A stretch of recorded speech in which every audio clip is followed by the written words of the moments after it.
नेतृत्व कर रहा है और हम सब उसके पीछे पीछे चल रहे थे। नए सदन में ये नई परंपरा भारत के आजादी के उस पवित्र पल का प्रतिबिंब जब साक्षी बनता है तो लोकतंत्र की गरिमा कई गुना ऊपर चली जाती है।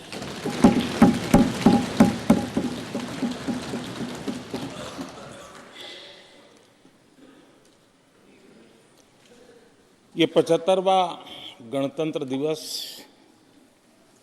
इसके बाद संसद का नया भवन, सेनेगल की अगुवाई, ये सारा दृश्य अपने आप में बहुत ही प्रभावी था। मैं जब वहाँ से पूरे कार्यक्रम को मैं भागीदारी कर रहा था, यहाँ से तो उतना हमें भव्यता नजर नहीं आती है, लेकिन वहाँ सब मैंने देखा कि वाकई नए सदन में इस गरिमावान उपस्थिति में राष्ट्रपति, उपराष्ट्रपति जी और आप, हम सब के मन को प्रभावित करने वाला वो दृश्य हमेशा हमेशा याद है।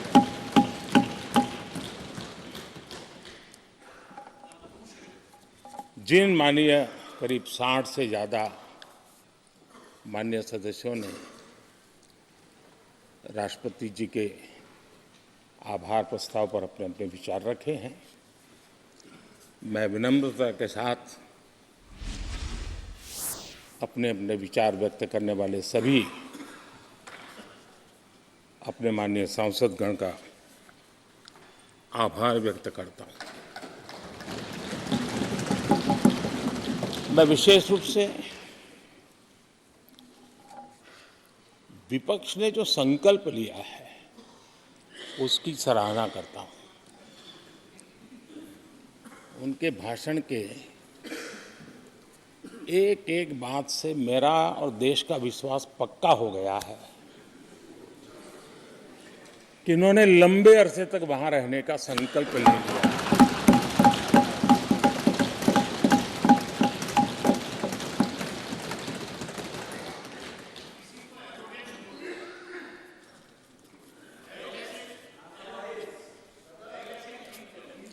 आप कई दशक तक जैसे यहां बैठे थे, वैसे ही कई दशक तक वहां बैठने का आपका संकल्प, और जनता जनार्दन तो ईश्वर का रूप होती है, और आप लोग जिस प्रकार से इन दिनों मेहनत कर रहे हैं,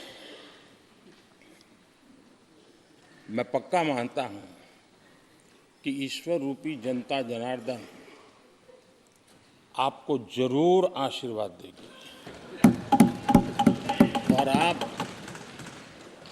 जिस ऊंचाई पे हैं उससे भी अधिक ऊंचाई पर जरूर पहुंचेंगे और अगले चुनाव में दर्शक दिशा में दिखेंगे।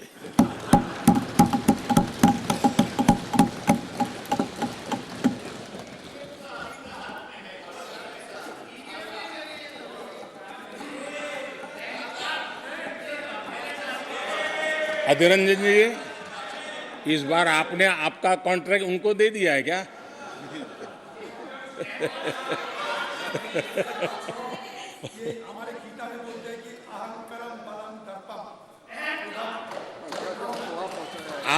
आपने इन्हीं चीजों को पचाया है।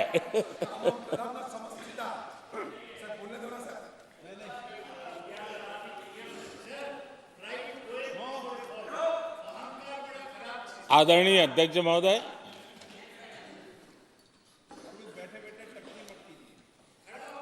मैं देख रहा हूं कि आप में से बहुत लोग चुनाव लड़ने का हौसला भी खो चुके हैं, और मैंने सुना है मैंने सुना है बहुत लोग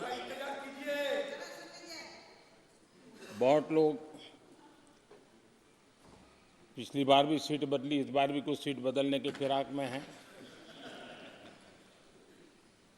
और मैंने सुना है बहुत लोग अब लोकसभा के बजाय राज्यसभा में जाना चाहते हैं।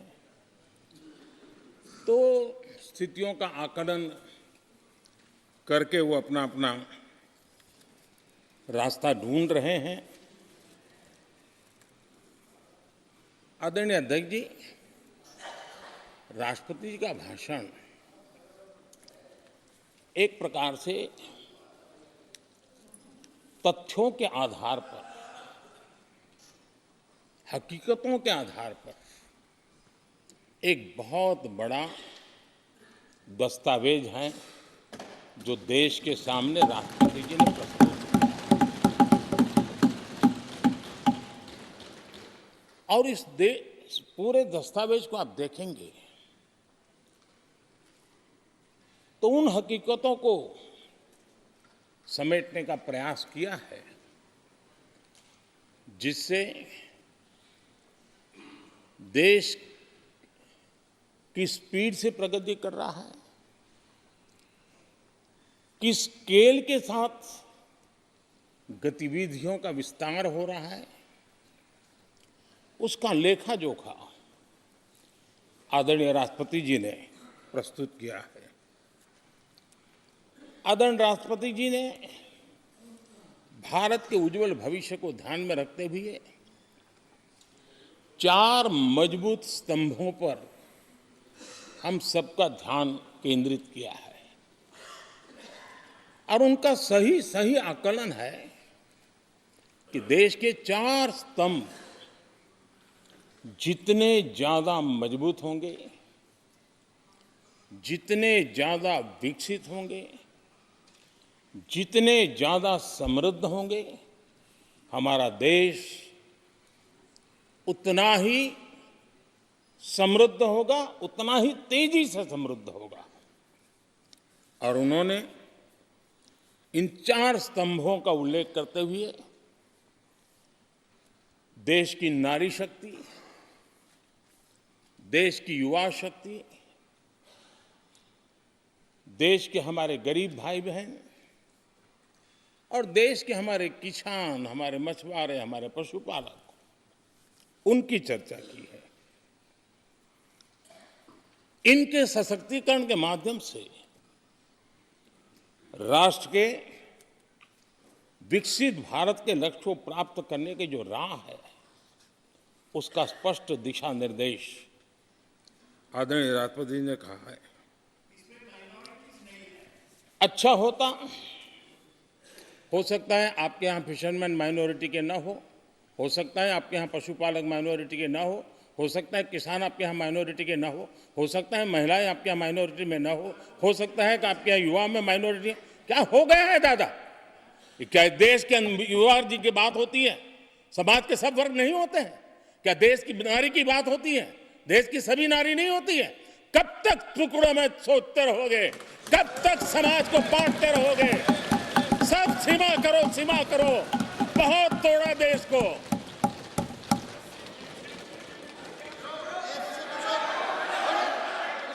आदरणीय अध्यक्ष जी, अच्छा होता कि जाते जाते तो कम से कम इस चर्चा के दरमियान कुछ सकारात्मक बातें होती, कुछ सकारात्मक सुझाव आते, लेकिन हर बार की तरह आप सब साथियों ने देश को बहुत निराश किया, क्योंकि आपकी सोच की मर्यादा देश समझ पा रहा है। और उसको बार बार दर्द होता कि ये दशा है इनकी सोचने की मर्यादा इतनी है। आदरणीय अध्यक्ष जी, नेता तो बदल गए, लेकिन टेप रिकॉर्डर वही बज रही है, वही बातें, कोई नई बात आती नहीं, और पुरानी ढपली और पुराना राग वही चलता रहता है आपका। चुनाव का वर्ष था, थोड़ी मेहनत करते, कुछ नया निकाल करके लाते, जनता को जरा संदेश दे पाते, उसमें भी फेल गए आप। चलिए ये भी मैं सिखाता हूं। आदरणीय अध्यक्ष जी,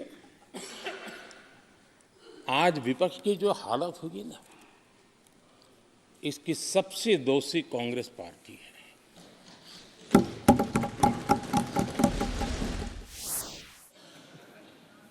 आदरणीय अध्यक्ष जी, आज विपक्ष की जो हालत होगी ना, इसकी सबसे दोषी कांग्रेस पार्टी है।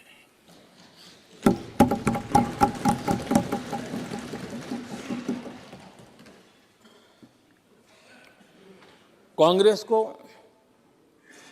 एक अच्छा विपक्ष बनने का बहुत बड़ा अवसर मिला और 10 साल कम नहीं होते, लेकिन 10 साल में उस दायित्व को निभाने में भी वे पूरी तरह विफल गए।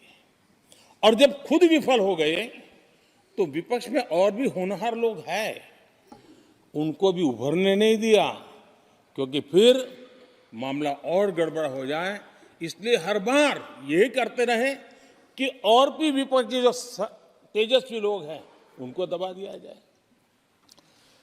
हाउस में कई यंग हमारे माननीय सांसदगण हैं, उत्साह भी उमंग भी है, लेकिन अगर वो बोलें, उनकी छवि उभर जाए तो शायद किसी की छवि बहुत दब जाए।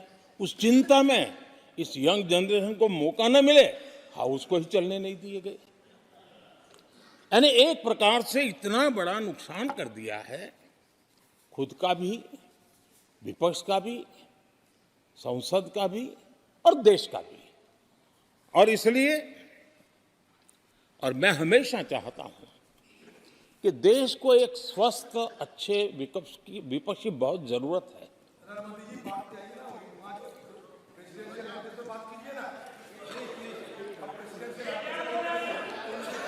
देश ने जितना परिवारवाद का खामियाजा उठाया है और उसका खामियाजा खुद कांग्रेस ने भी उठाया है। अब अधीर बाबू की हालत हम देख रहे हैं, वरना ये समय था संसद में रहने का, लेकिन परिवारवाद की सेवा तो करनी पड़ती है।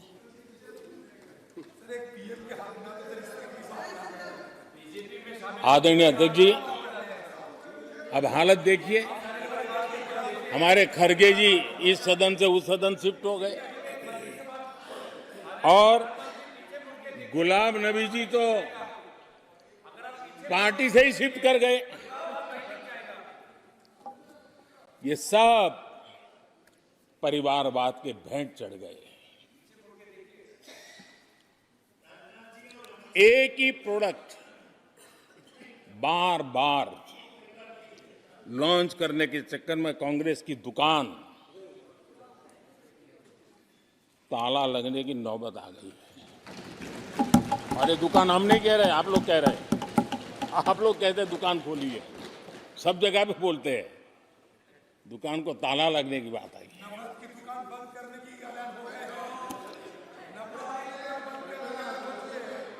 यहां हमारे दादा अपनी आदत छोड़ नहीं पाते हैं, वो वहां से बैठे बैठे कमेंट कर रहे हैं परिवारवाद की। मैं जरा समझा देता हूं, आज माफ करना अध्यक्ष महोदय, मैं जरा समय ले रहा हूं। आज हम किस परिवारवाद की चर्चा करते हैं?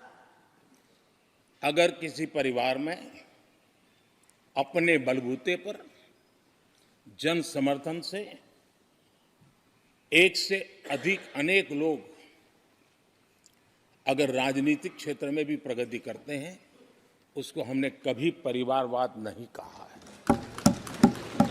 हम परिवारवाद की चर्चा वो करते हैं जो पार्टी परिवार चलाता है, जो पार्टी परिवार के लोगों को प्राथमिकता देती है, जो पार्टी के सारे निर्णय परिवार के लोग ही करते हैं, वो परिवारवाद है। न राजनाथ जी की कोई पॉलिटिकल पार्टी है, न अमित शाह की कोई पॉलिटिकल पार्टी है। और इसलिए जहां एक परिवार को पार्टियां लिखी जाती हैं, वो लोकतंत्र में उचित नहीं है। लोकतंत्र में अनेक एक परिवार के 10 लोग राजनीति में आए, कुछ बुरा नहीं है। हम तो चाहते हैं नौजवान लोग आए।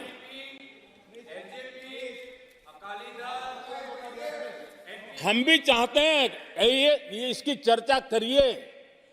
हमारे साथ आपके साथ मेरा विषय नहीं है।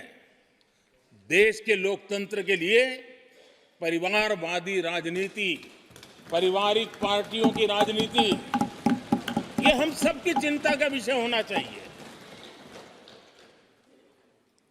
और इसलिए मैं किसी परिवार के 2 लोग अगर प्रगति करते हैं, उसको तो मैं स्वागत करूंगा। 10 लोग प्रगति करें, मैं स्वागत करूंगा। देश में जितनी नई पीढ़ी अच्छे लोग आए, स्वागत योग्य है। सवाल यह है कि परिवार ही पार्टियां चलाती है। पक्का है कि ये अध्यक्ष नहीं होगा तो उसका बेटा होगा, ये नहीं होगा तो उसका बेटा होगा। ये लोकतंत्र का खतरा है। और इसलिए अच्छा हुआ दादा, थैंक यू। ये विषय कभी बोलता नहीं था, आज बोल दिया मैंने। आदरणीय अध्यक्ष जी, एक ही प्रोडक्ट को बार बार लॉन्च करने का भरपूर प्रयास हो रहा है।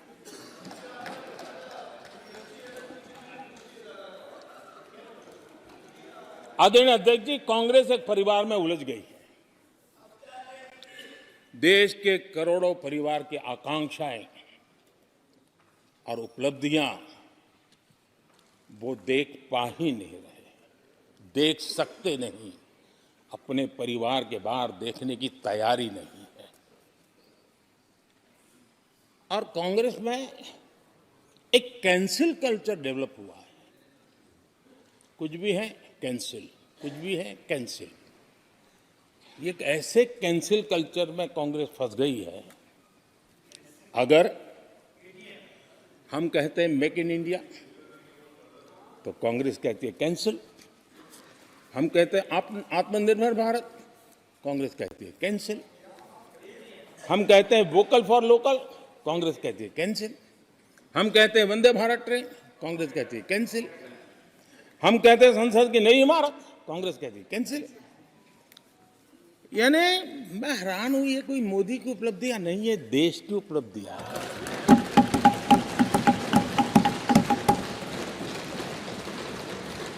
इतनी नफरत कब तक पाले रखोगे? और उसके कारण देश की सफलताएं, देश के अचीवमेंट, उसको भी कैंसिल करके आप बैठ गए हो।